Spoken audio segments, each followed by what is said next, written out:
table, évolution de la question foncière Théodore, conseiller à la Cour de cassation. Nous aurons pour finir la cérémonie de clôture. Nous sommes dans la nation étrangère, nous sommes dans la nation internationale. Je remercie le président de l'université qui nous a fait l'honneur de nous envoyer le docteur qui est ici présent. Aujourd'hui, tout à l'heure, le commissaire honoraire Victor Blair Degem va vous expliquer pourquoi nous avions commencé par ce premier séminaire avec une personne.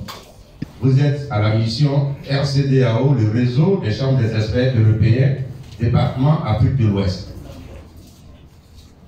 C'est une organisation internationale belge dont le siège est à Bruxelles et l'administrateur principal, M. Diabaté, a procédé à l'ouverture des bureaux le 22 juin dernier dans cette enceinte même où vous vous trouvez.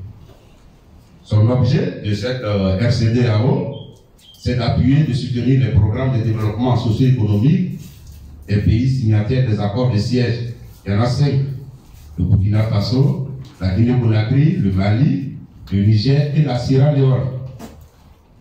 Le RCDAO, une ONG internationale, consciente du fait qu'il ne peut y avoir de véritable développement sans la justice, donc sans le respect des droits de l'homme, dis-je, le RCDAO a décidé de s'engager à vos côtés pour les ONG, notamment auprès de la société civile, afin de lutter ensemble la défense et la promotion des droits de l'homme. Aujourd'hui, dans nos États, vous convenez avec moi que la question des droits de l'homme se pose sérieusement. En initiant une telle initiative, un tel séminaire, l'objectif du RCDAO est clair, réunir ensemble un parterre d'experts des questions des droits de l'homme pour débattre avec les experts invités pour vous entretenir. Le défi peut paraître peut-être énorme, mais pas insurmontable. Et je pense que, vu la thématique pendant ces 2 jours, vu la qualité des intervenants, vu l'engagement qu'on vous demande d'afficher durant ces 2 jours, nous pouvons parvenir aux résultats escomptés par la direction du RCDAO. Je vous remercie. À toutes les organisations ici présentes, à monsieur le secrétaire exécutif et à tous ceux qui ont accepté de venir pour qu'on puisse partager. J'ai tendance à le dire, il faut ouvrir le débat. Il faut qu'on se parle entre nous. Il faut qu'on soit capable d'expliquer ce qu'on a vu, ce qu'on a connu.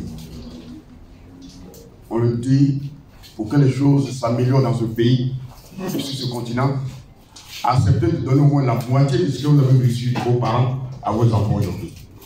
Parce qu'actuellement, la situation n'est pas bonne. Du point de vue éducation. Et je pense que quand on le dit, on ne fait pas de la politique.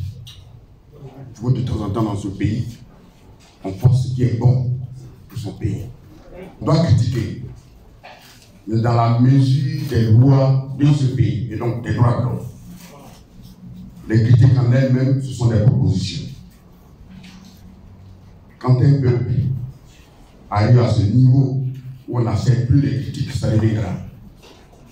C'est pourquoi nous, les intellectuels, on doit s'assumer. On doit se parler, on doit ouvrir le débat, on doit de temps en temps dire les choses telles qu'elles sont. Et c'est pourquoi j'ai toujours soutenu donc mon grand frère dans sa mission, dans cette vision de faire les choses autrement.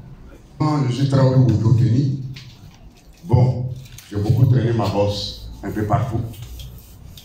Mais ce que je sais faire le plus, c'est la DABA, mais c'est également la société civile. J'ai presque 24 ans dans la société civile, presque un quart de siècle. Je sais parler, de partager les expériences. Et donc il m'a été demandé de parler de la société civile. Ce grand mot, société civile, c'est quoi? Pourquoi la société civile? Et quel est l'intérêt pour nous de soutenir la société civile? Vous êtes tous là, vous êtes tous la société civile. tous la société civile, parce que vous avez quelque chose à dire. Vous avez le droit de regarder ce qui se passe du côté donc, du gouvernement, mais également au niveau de la société à la base. Dire avant, comme les choses le faisaient. Et donc, en introduction, mesdames et messieurs, c'est de vous dire que le concept de société civile, c'est calmoter. Qu'à un moment, nous-mêmes, on ne nous respectait plus. J'ai toujours dit à mes collègues, vous savez, si vous voulez bien faire les choses, faisons bien les choses. Voilà, pour ne pas qu'on nous critique, oui, ils sont de la société civile. Non, c'est parce qu'ils n'ont pas réussi ailleurs, ils sont de la société civile. Non, c'est pas vrai. La société civile est professionnelle. La société civile doit accepter les critiques. Elle doit apporter un plus dans le débat. Elle doit être capable de dire les choses telles qu'elles sont dans le pays pour que les choses puissent véritablement avancer.